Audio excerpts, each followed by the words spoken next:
Shabbat Shalom. Thank you for joining me for another week. Something very interesting we find in this week's Parsha, which seemingly proves the overall theory of homeopathy to be right, that a lot of our ailments and conditions aren't specific to that region or part of the body, but come from an underlying internal issue of our general well-being, of our spiritual well-being. And if you're not okay inside, certain parts of you on the outside will become not okay.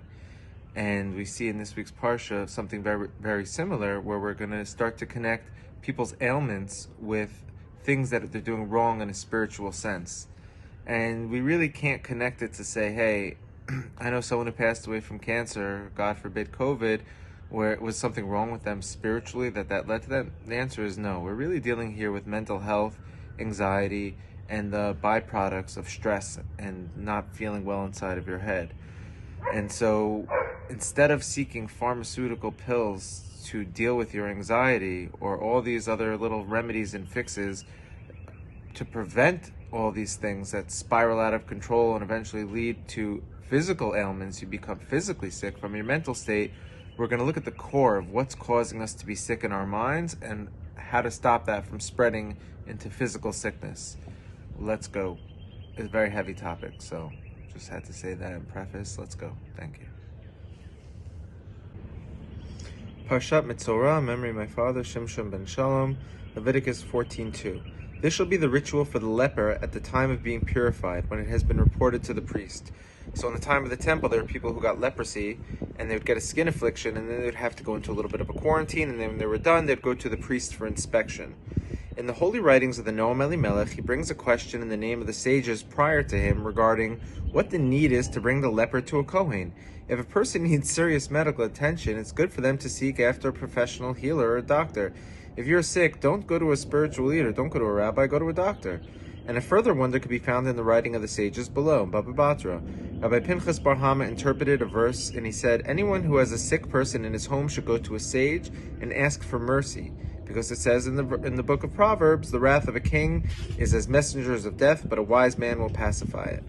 As we can see above, the concept of going to a wise person does not just apply to the leper. Rather, the advice seems to be regarding any human with an affliction of some sort. So we must understand what connection a wise man has towards healing one with an affliction in cases when it seems that an afflicted human should seek out after a doctor. Why are we going to a wise man when someone's sick when we should be going to a doctor? And I said to explain with the help of heaven that we could see in the holy writings of our sages, and the Ramban expands on this. Among you I will set a tabernacle. And so did the righteous ones act at the time when prophecy existed, so that even if a mishap of inquiry overtook them, causing them sickness, they did not turn to the physicians, but only to the prophets, as was the case with Hezekiah when he was sick. This is also the meaning of their saying, people should not have to take medications, but they have become accustomed to do so. But since they accustom themselves to these medications, God has left them to natural happenings. So when we chose to say we need natural plants, God's like, you're going to have a natural life. But when a man's ways please the eternal, he need have no concern with physicians. By JFK, we got airplanes over our head right now. Very aggressive to live out here, but it's a fair trade because beautiful people live out here. That the sickness of the body is directly connected to the sickness within the soul. That the sickness of the body comes from some sort of iniquity that is attached to the soul. And this isn't recognizable on the surface right away. Rather, throughout time, it strengthens through this blemish in the soul and then starts to damage the body. And from this, symptoms of the physical sickness begins. And behold, it is brought down in the name of the holy Rabbi, the Chose of Lublin. May he be remembered for eternal life, that he once said to a man, you're asking all these different questions, but your soul is speaking a totally different language. Hence, a person steeped in physicality and the body cannot see or hear things outside of the physical. And it appears to himself that he is suffering in the physical, so therefore when he comes to seek medicine, he seeks only medication for his body. And in reality, that medicine he seeks won't be what really helps him. And the advice here would be to go to a sage to understand the nature of his suffering and to find out what within his soul is off and needs to be fixed, and to show him the path he must go on, and the actions he must take, and through this, his physical ailments will heal as well. However, a person doesn't always understand all of this, and therefore incumbent to go to a wise man to open his eyes and fully understand what his ailment is about, and to know exactly what remedy he needs for his sickness, in order that he regains strength, in order that he shall return to us in full strength. And this is the explanation of the sages when it was taught, whoever has a sick person in his home, go seek out a sage to request mercy for you. Which means that the sage will instruct him on the proper and straight path to do that which is considered good in the eyes of Hashem. And by means of this, he returns in full form from the damage done to his or her soul and have a full spiritual healing. And through this, his body becomes healed as well. And on this way of thinking, we can understand why the leper travels to see the Kohen, the priest, as is taught by the sages. Rashi says, because the plagues of leprosy come as a punishment for slander, which is done by chattering. Therefore, birds are compulsory for his leper's purification. They bring a bird sacrifice. Because these chatter, as it were, continuously with twittering sound. Because you were like a bird, you were tweeting all about other people, you had other people's names on your tongue, you were talking bad about other people. You'll need a bird involved in your atonement. You're going to have to dedicate a bird to the temple. This is also embedded within the word Metzora, the name of a leper in this week's Parsha, which can be broken into two words, Motzi, Ra, which means spewing evil. So in the word for the leper, Metzora, it really means Motzi Ra, you've been spewing evil, in regards to the evil and slander that comes spewing out of someone's mouth. As it says in the Talmud, Rabbi Yossi ben Zimri says, anyone who speaks malicious speech will be afflicted by leprous marks coming upon him. As it stated, whoever defames his neighbor in secret, I will destroy him. Atzmi, which is the same language of Metzora. And with quick assessments, one may think that an affliction that comes his way is the result of the body and requires bodily healing. And our sages have revealed to us the roots of the matter, that it has nothing to do with the body. Rather, it's a disturbance of the soul that evolved into a disturbance of the body. And if a person pursues all the mechanisms to heal his body, it won't lead to the desired result and won't be much help at all. And now it makes total sense why the leper has to go to a Kohen.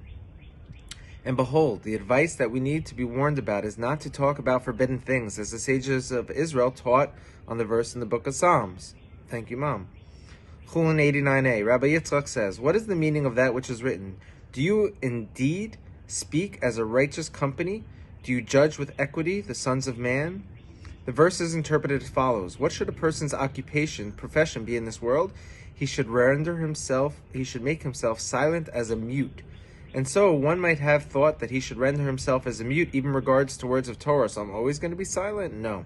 The verse says, speak as righteous company, teaching us that yes, when it comes time to Torah, talk a lot. When it comes time to talk about other people, talk very little.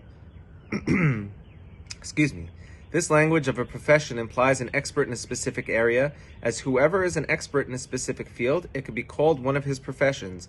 And Rashi extracts and paraphrases from here the following. A beautiful profession would be silence like the deaf, but righteous would be to be also able to talk words of Torah. From this we see that we should hold on to the attribute of silence. It is a great skill and is very wise.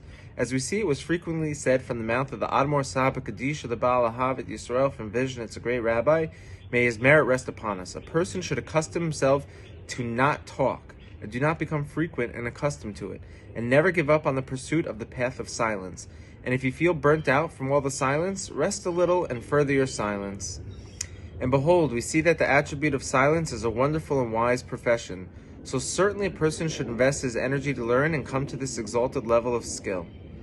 And through this, learning and accustoming oneself to silence, your soul will heal, and then your physical afflictions will start to leave you alone. And this is why they had to go to the priest, as he is a doctor of the soul who could teach you reason and logic, and then subsequently heal you from your physical affliction. And this is why the verse says, on the day of your purity, come to see the priest. In Hebrew, it's Bayom Taharato V'huva La Kohen.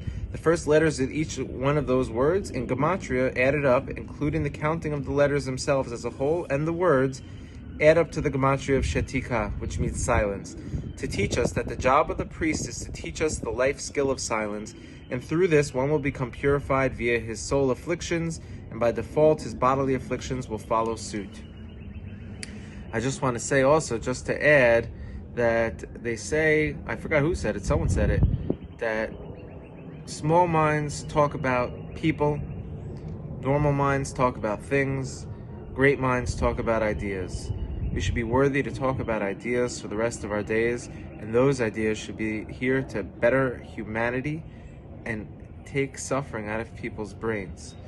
And if someone has mental health issues because they were abused or of trauma, we're not like trying to blame ourselves saying, oh, you sinned, so you did something wrong, so now you're suffering. No, but when you do have that, understand that the source of your suffering now from that trauma is a spiritual source by nature. If you learn to let go and trust the universe and not hold on, it'll be very healing for you. We should be worthy. Shabbat Shalom.